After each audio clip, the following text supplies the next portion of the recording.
support, sir, or implement methods to assist people in reclaiming homes, buying or rehabbing homes across the county? And if we cannot fill these houses, what do you suggest? The problem of abandoned and foreclosed homes is a huge problem, and it's across the county. It's not in any one community. We need to deal with it, and we need to deal with it now, and we need to deal with it aggressively. As in the House of Representatives, as the Speaker of the House, we, under my leadership, expanded the land bank program throughout the state. It is a critically important program. It needs to be adequately funded. We need more funds to deal with it. We need to do two things. We need to refurbish those homes that can be refurbished, and then we need to take down those homes that cannot be saved. There's a wonderful program, for example, going on in Slavic Village right now, Tony Brancatelli's district, where they are doing just that. They are refurbishing the homes that can be, and they are tearing down those that can't. And by doing it in identified areas, they are lifting the property values throughout that neighborhood. That allows us, that opens up an opportunity for us. Jim Rokakis, who's one of the acknowledged leaders in the land bank foreclosure area, has suggested a bond issue to supplement the state and federal funds that are available. Tens of millions of dollars potentially in a bond issue to use those additional monies. Now, how do you pay for a bond issue? Because bonds are just borrowing money. You have to have a way to pay for it. The way you can pay for that is by identifying those regions, those neighborhoods, where using this combined project of tearing down those homes that can't be saved, refurbishing those that can be, to lift the property values. Those additional property values generate additional tax revenue that can be used to pay the bonds. We need to be aggressive about getting rid of the homes that are vacant and abandoned or refurbishing them. Right now, those homes that are abandoned are havens for crime. They make the entire neighborhood unsafe.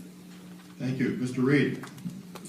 Yes, since day one, since I got into the county executive's race, my platform has been that we have a $50 million bond issue, $50 million, and as I said, we will have those funds that are available through a bonding procedure. Jim Rokakis has forgotten more than I know about homes and foreclosures and demolition. His estimate is about $150 million to take down the abandoned structures throughout Cuyahoga County. I think it's important that, one, we take a $50 million bond issue, couple that with the hardest hit funds in the state of Ohio, and hopefully we get part of that $200 million that we're talking about through Chase and J.P. Morgan to try to take down some of these structures, to take down the majority of those structures. I don't think that many of them that can be saved. And as Jim Rokakis has said in the past, you know what? Our population has gone down by 400,000 over the last couple decades. We have too many houses in the county. Some of those have to come down. But we need to be sensitive in the issues of triage. We need to look at those houses. We need to take down some of those, all of those that need to come down, and look at those ones that can be saved. But we need to be sensitive with taxpayers' dollars as well. We don't want to be just saying, well, we're going to do this because it sounds good and it's sensitive, that we're going to try to save houses that we're going to throw taxpayer money away at. As county executive, I would not be in favor of that. The issue with the demolition of homes throughout Cuyahoga County will be a top priority as county executive. Thank you. Thank you.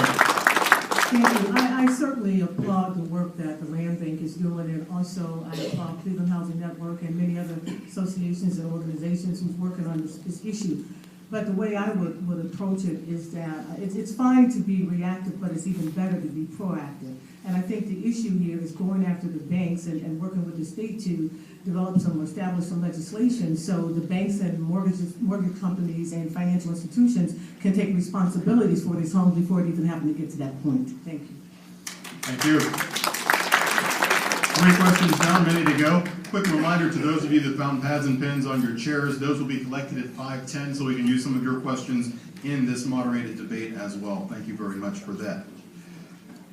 Executive Fitzgerald moved rather quickly to add an office of Inspector General once he was inaugurated. Having seen it in operation for several years now, I'd like to know if it's a position you would choose to keep in Cuyahoga County if you were elected executive. Why or why not? Senator, you may go first.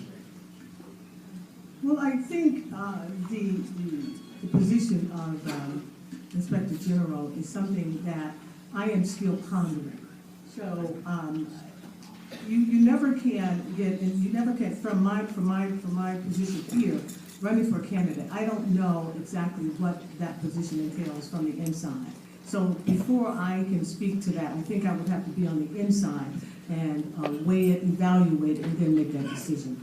Fair enough. Mr. Budish. We need to pursue the highest ethical standards possible in this county. Nothing less is acceptable. The Inspector General plays a critical role in that. Now, the Inspector General is not unique. I've served in the Ohio House and the legislature for the last 7 years. There is an Inspector General there that does a fabulous job. We need to continue to have an Inspector General up here. We've already seen the Inspector General identify and referred for criminal investigation some activities that had gone on. The Inspector General is a very, very important role, and we certainly need to keep it. There should be no question about that. As you know, and many of you know, the Inspector General is not in the charter of Cuyahoga County. It's by ordinance, and it was passed by council and the county executive. When I was county sheriff and Naila Bird became the first Inspector General, I worked for months and months with the Inspector General on her building her department. She didn't have investigators when they first started. We used the Cuyahoga County investigators for her. I am absolutely in favor of keeping the Inspector General's position. I think it's just another checks and balances and a very serious checks and balances on what goes on in Cuyahoga County. Her budget is approximately $1 million. I think that it's $1 million well spent for making sure that we police the issues, not only with just employees, but policing the issues involving vendors. Policing all the issues that the county executive put into place when he first came into office. It's policing, and I think it needs to stay in Cuyahoga County.